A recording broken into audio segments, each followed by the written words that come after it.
नमस्कार। मैं हूं अशोक वानखेड़े, लेकर आया हूं आपका अपना कार्यक्रम द डायरेक्ट हिट। आज ऐसी बातें कुछ हुई है, क्योंकि महाराष्ट्र के नतीजों के बाद तो बहुत सारी सवाल उठे हैं, लेकिन जब महाराष्ट्र पे नतीजों पे सवाल उठाते हैं तो भाजपा झारखंड की तरफ उंगली करती है। झारखंड की भी बात करेंगे किसी और कार्यक्रम में, महाराष्ट्र की बात करेंगे किसी और कार्यक्रम में, लेकिन जो चुनाव के नाम पे प्रशासन ने नंगा नाच किया उत्तर प्रदेश में, ये आप सबसे छुपा नहीं है। न्यूज लॉन्चर लगातार आपको वीडियो लेके आ रहा है और आता रहा है चुनाव के वोटिंग के दिन। लेकिन समाजवादी पार्टी के राष्ट्रीय अध्यक्ष अखिलेश यादव ने एक नया टर्म इजाद किया, डिजिटल बूथ कैप्चरिंग। पुराने जमाने में बूथ कैप्चरिंग होती थी, मशीनें आने के बाद डिजिटल बूथ कैप्चरिंग हुई है। और डिजिटल बूथ कैप्चरिंग के मायने क्या है, ये परत दर परत आपको आपके सामने रखने का प्रयास करूंगा। ये एक कुंदर की करके एक लोकसभा कॉन्स्टिट्यूंसी है, विधानसभा कॉन्स्टिट्यूंसी, जिसमें उपचुनाव हुए, वहां की बात है। वहां अखिलेश यादव ने कहा कि कुंदरकी के लोगों को वोट डालने से वंचित किया गया, फर्जी वोटरों से वोट डलवाया गया, जिसने वोट डाला ही नहीं उसका भी वोट पड़ गया। आखिर फिर वोट किसने डाला और उस बूथ पे किसने डलवाया? उन्होंने कहा कि एक लोकतंत्र का चीरहरण किया गया। जहां वोट नहीं डाला वहां वोट पड़ा। 90% लोगों के उंगलियों पे निशान ही नहीं। कुंदर की बहुत बड़ा दावा कर रहे हैं अखिलेश। 90% लोगों के हाथ पर स्याही का निशान ही नहीं। चुनाव आयोग ने अपने दस्तावेज की जांच करें, जब ये जांच होगी तो सच सामने आएगा। प्रशासन ने भेदभाव किया। सवाल यह है नहीं है कि सपा का वोटर बूथ पे गया कि नहीं गया, सवाल यह है कि जो गया ही नहीं उसका वोट कैसा डला। अखिलेश ने कहा कि दो तरह की पर्ची का इस्तेमाल किया गया। सोशल मीडिया के जरिए चुनाव आयोग के पास सारा मामला संज्ञान है, लेकिन फिर इंतजार है अब चुनाव आयोग क्या करेगा। बूथ एजेंटों को बूथ से हटाया गया। पुलिस ने सपा के किसी भी एजेंट को बूथ पर रहने नहीं दिया। बड़े पैमाने पे सपा समर्थकों को वोटिंग करने के लिए रोका गया। अखिलेश ने मांग की है कि फॉरेंसिक जांच यदि संभव हो तो करनी चाहिए, क्योंकि एक ही व्यक्ति एक एक ही समय कितना बार बटन दबा सकता है। ये यदि कुछ बाहर आए तो बहुत सारी चीजें चुनाव आयोग के सामने आ जाएगी, जनता के सामने आ जाएगी, और इसी को नया इलेक्ट्रॉनिक बूथ कैप्चरिंग मैं कहता हूं। अखिलेश ने कहा कि लोकतंत्र में जीत लोक से होती है, तंत्र से नहीं। और जो कुछ खेला गया उत्तर प्रदेश में वो तंत्र था। फर्जी वोटर से वोट डलवाया, जो वोटर थे उनको दलने नहीं दिया। अब जश्न का खोखला दावा कर रहे हैं, जीत का दावा करके जश्न मना रहे हैं, और ये सब खोखला है। बार बार ये बोल रहे हैं कि पीडीए फेल हो गया। एक नरेशन बनाने का प्रयास कर रहे हैं कि जो मुस्लिम थे, जिन्होंने बीजेपी को इसलिए वोट डाला कि उनको ये बात समझ में आ गई कि मुस्लिम बनने के पहले उनके बाप दादा राजपूत थे, ठाकुर थे, इसलिए ठाकुर को वोट डाला। ये नरेशन गढ़ाने का मतलब मुस्लिम मतदाताओं को मतदान से वंचित कर उनके नाम से फर्जी वोट डलवाकर जीत हासिल करने का एक नए नरेशन को गाड़ने का प्रयास है। अखिलेश ने कहा कि जो पीडीए थे, इस समाज के जो अधिकारी थे, सारे 10 की 10 उपचुनाव जहां होने थे, अधिकारी बदले गए, जिसके लिए हम लगातार आवाज उठाते रहे। वो अधिकारी लाए थे जो उम्मीदवार के सजातीय थे या पीडीए के नहीं थे।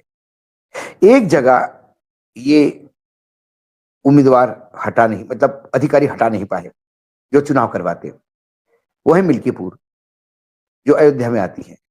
इसी के चलते मिल्कीपुर के चुनाव टाले गए। उन्होंने कहा कि जिन अधिकारियों ने बेईमानी की उनका पीछा छूटेगा तो नहीं, लेकिन कई जगह माहौल खराब करने का प्रयास किया गया। एकाएक मस्जिदों के सर्वे होने लगे। वोटिंग के दिन मस्जिदों के सर्वे क्या मायने रखते? कहाँ का प्रपोजल था? किस के तहत हो रहे थे? सरकार कुछ नहीं बता पाते। यहीं से कुंदरकी के जो सपा के उम्मीदवार थे, हाजी रिजवान, उन्होंने कुछ बातों पे कहा कि 90% लोगों को मैं दावे के साथ कह सकता हूं, घर से वोट डालने निकलने नहीं दिया, लेकिन उनका वोट डला है। यदि उनका वोट डला है और चुनाव आयोग में ये कागजों पे है, रिकॉर्ड पे है, तो फिर उनके उंगलियों पे शाई क्यों नहीं? उन्होंने कहा कि जो मोहम्मद रिजवान को जो शिकस्त दी रामवीर सिंह ने, उन्होंने 1,44,751 वोटों से समाजवादी पार्टी के उम्मीदवार को हराया।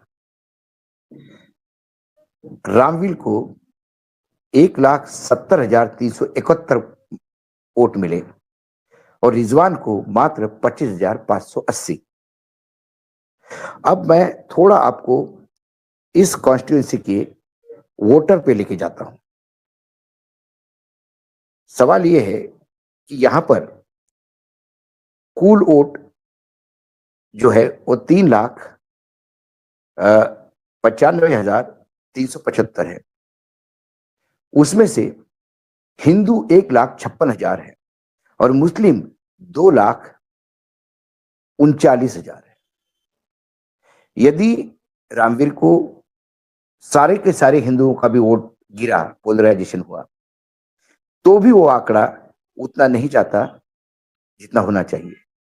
अच्छा, 3,95,000 वोटर में से 57.86% वोट हुआ। इसके मायने 2,28,764 वोट गिरे।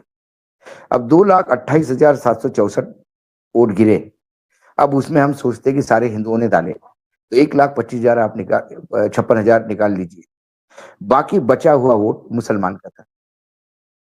ये एन ब्लॉक मुसलमान ने वोट कैसा दिया? जबकि मुस्लिम आबादी को तो घर से निकलने नहीं दिया, खुलेआम रिवॉल्वर लहराते गए, खुलेआम पुलिस ने चेकिंग के नाम पे घर के आगे बैरिकेड्स लगा दिए। जब मुस्लिम मतदाता निकला ही नहीं बाहर, तो फिर वो भाजपा का कैसा हो गया? कुल मिलाकर उत्तर प्रदेश के उपचुनाव ने एक ऐसा घिनौना चेहरा चुनाव आयोग का दिखा दिया, या पूरे प्रणाली का दिखा दिया। और चुनाव आयोग का मैं इसलिए कह रहा हूं कि चुनाव आयोग ये लगातार उनके तक बातें पहुंच रही थी। चुनाव आयोग ने आनन फानन में 6-7 अधिकारियों को सस्पेंड कर दिया, लेकिन सस्पेंड करने के बजाय यदि उनको टर्मिनेट करते, उन पर क्रिमिनल केसेस दायर होते या चुनाव ही काउंटरमैंड करते, क्योंकि आपने उनका सस्पेंशन कर दिया, आपने एक्शन अधिकारियों पे लिया, लेकिन जो लोग मतदान से वंचित रहे उनका मतदान के अधिकार का क्या? इस बारे में चुनाव आयोग मौन है। वैसा देखा जाए तो ये 9 कॉन्स्टिट्यूएंसी की जहां उपचुनाव हुए उत्तर प्रदेश में, सभी जगह चुनाव रद्द करने चाहिए, लेकिन फिर रद्द करेगा कौन?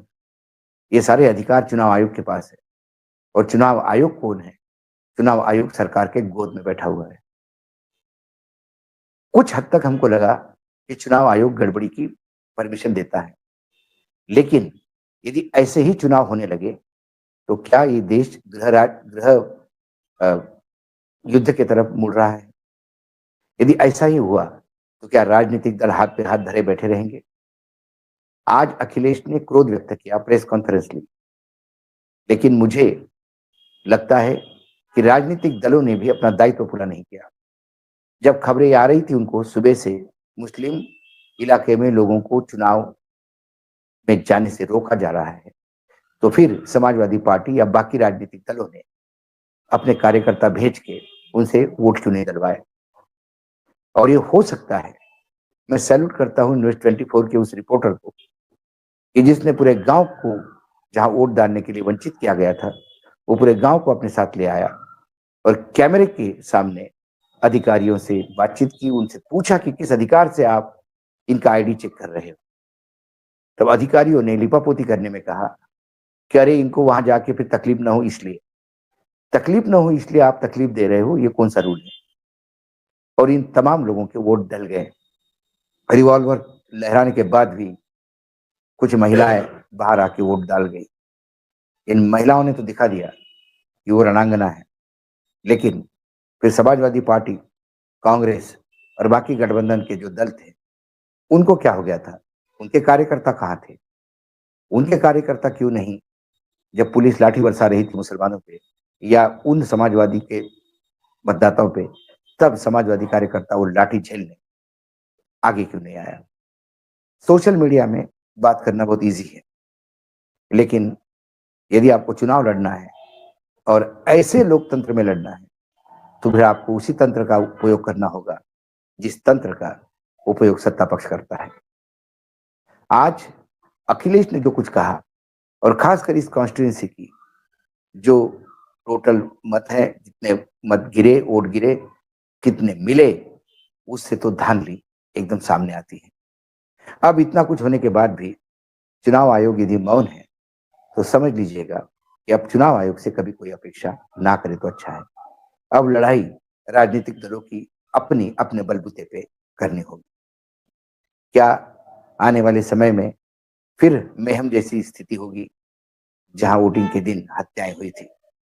क्या चुनाव आयोग, न्याय प्रणाली और सत्ता पक्ष देश को उस लेवल तक घसीट रहे हैं जहां अहिंसा ही अहिंसा और रक्तपात दिखाई देता है? आज डायरेक्ट हिट में इतना ही। कल फिर आता हूं किसी विषय के साथ। तब तक के लिए नमस्कार। देखते रहिएगा न्यूज लॉन्चर।